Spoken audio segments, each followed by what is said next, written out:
Okay guys, for this part, I am removing this side of the handles.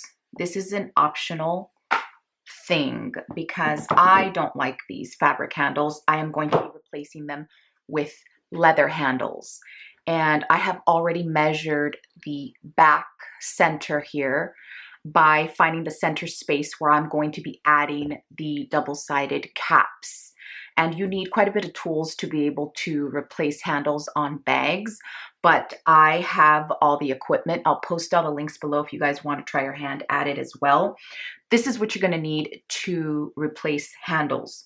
You're going to need double cap rivets, and I'll be using these gold ones. And this is the bottom and the top cap.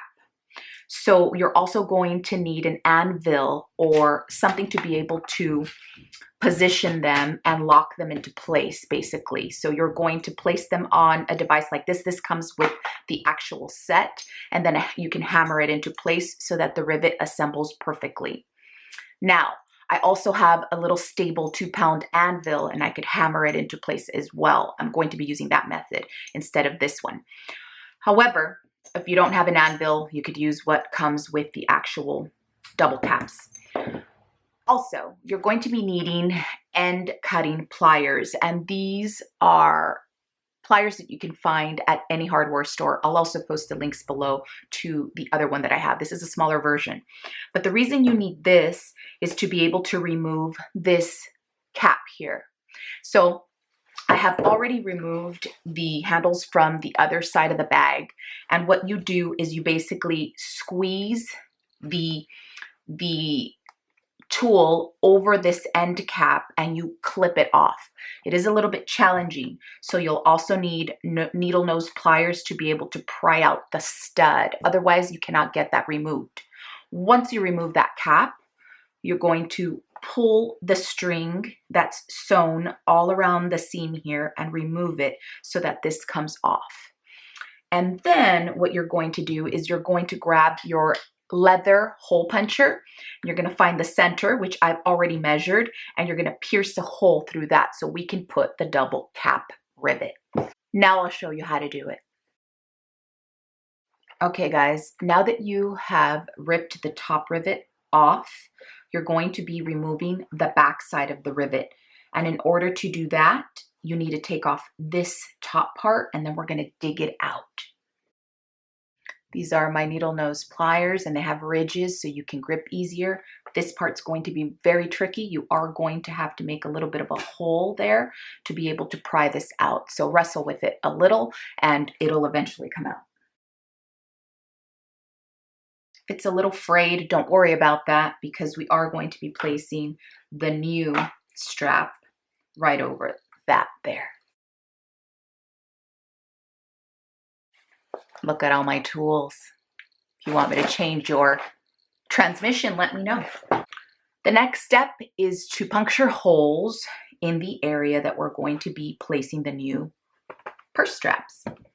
For that, I am going to use my leather hole punch just to kind of tell me where it needs to be. I have set it to the widest diameter punch hole.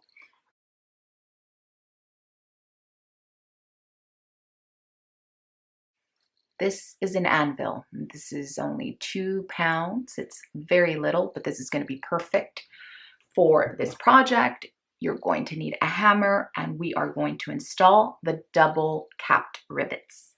Okay guys, so what you're going to do is you're going to make sure that you have the hole through the front and then here the back. And you're going to grab your top rivet, bottom rivet. That's what that looks like. Kind of has a spring and it will assemble just like that. And you are going to grab your handle. Make sure you're putting the strap on properly. And you're going to put the rivet through the leather strap and through the perforation in the bag. For added security, guys, if you can get leather washers to put underneath the rivet, that secures this from dragging, pulling, or eventually ripping off. I don't have leather washers, but that's something to keep in mind. It snaps into place and you will hear it. Make sure that happens, because if you don't, if it's crooked and you hammer it, it can break off. So that's in place. Grab your anvil, place the fabric on top, and then hammer it in place. Now, the perforations here are for sewing, so make sure that you either take dental floss or regular thread and sew the outside seam in place. And that there is done. The way that you know that the rivets are on properly is they kind of press into the leather. So if they're pressed into the leather, which they clearly are there, then they are secure. Now, it'll be folding there if you don't sew them down, so that's important.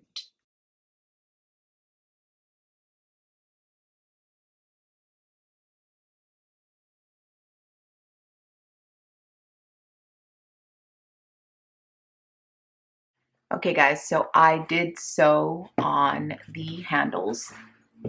They are placed on both sides. You can see the stitching there. You're going to want to double stitch it so that it doesn't unravel. And yes, I did use dental floss. I used Glide Pro Health. Okay guys, so the next step is to lay out your iron-on patches the way that you want them. What I've done is I purchased some of these faux denim patches, and I am going to be cutting them with my zigzag scissors and placing them throughout the bag, and then placing these adorable iron-on patches on top of them so it could pop a bit more. So lay them out the way that you want them. Take a picture. I do have a wooden board in between the bag.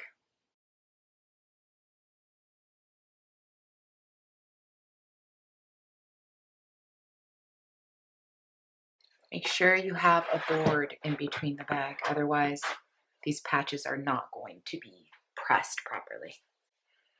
So the inspiration for this bag was the Christian Louboutin Mexicaba and the Manilacaba bag. This is the Manilacaba, and it is very decorative and very unique. It is a canvas bag, and I didn't like it necessarily because it's beautiful. It's pretty, but I mostly like it because of the character. This bag has so much character, and that's totally what I'm into. So this is the Mexicaba bag, and you could see how colorful it is.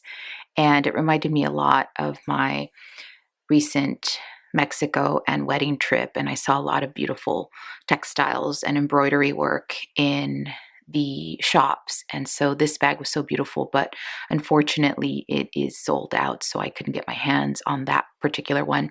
But that is the inspiration for this bag.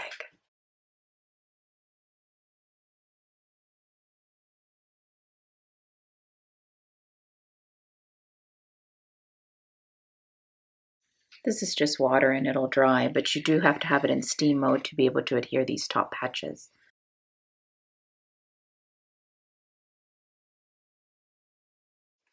Okay guys, so for this next step, I'm going to be using my crystals to embellish the front of the bag. I have crystal AB in 12, size SS12, size SS16, and SS30, which I'll be using first. And I'll be aligning them where I see fit.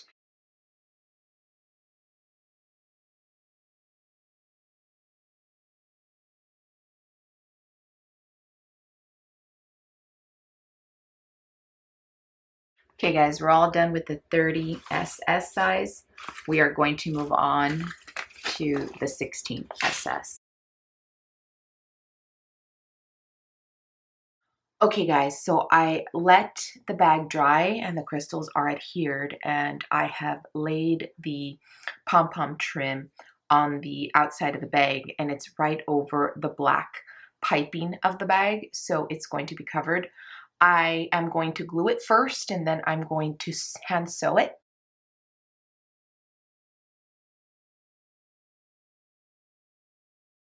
So for this side, I am going to sew the inside of the Pom Pom Trim into the bag in the back there so that it can stay put. I'm going to then adhere the trim to the actual piping and then sew it on. And I'll do that throughout the front, not the back.